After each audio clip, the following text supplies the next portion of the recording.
ঢাকার ধামরায়ে ভোটের মাঠে সক্রিয় বিএনপির 4 মনোনয়ন প্রত্যাশী।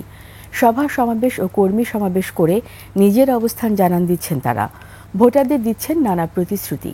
একই আসনে একাধিক প্রার্থী থাকায় দলীয় কোন্দল বাড়ার আশঙ্কা দলের কর্মীসহ সাধারণ ভোটারদের। ধামরার প্রতিনিধি আরিফুল ইসলাম সাব্বিরের তথ্যচিত্রে বিস্তারিত ডেস্ক রিপোর্টে।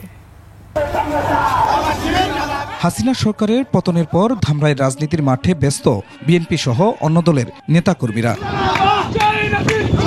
দৌড়ঝাঁপ শুরু করেছেন ত্রয়োদশ জাতীয় সংসদ নির্বাচনের জন্য। বেড়েছে সভা সমাবেশ ও জনসংযোগ। সকাল থেকে গভীর রাত পর্যন্ত ছুটে বেড়াচ্ছেন বিএনপির সম্ভাব্য প্রার্থীরা। আপনার প্রিয় কাপড়ের যত্নে এলো এনজাইম সমৃদ্ধ Arik silver wash detergent powder 500 গ্রাম মাত্র 70 টাকা। প্রিমার্ক।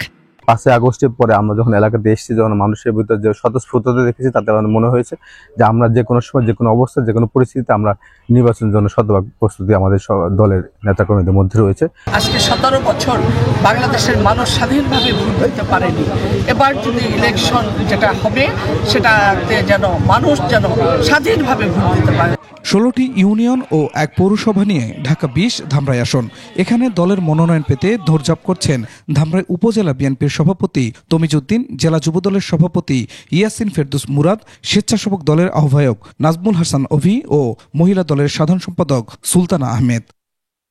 একই আসনে দলের 4 প্রার্থী থাকায় দলীয় কোন্দলসহ রাজনৈতিক অস্থিরতা তৈরি হওয়ার আশঙ্কা করছেন তৃণমূল কর্মী সহ সাধারণ ভোটাররা।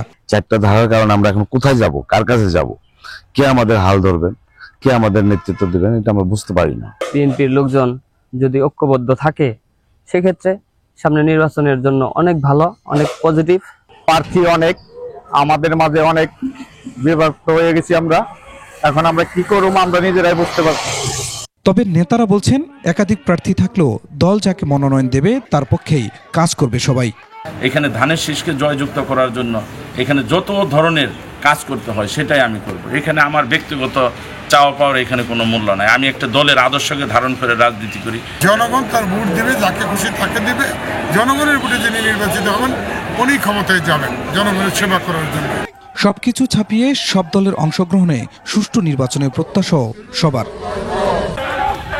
Khurshid Alam, desk report, 21 television.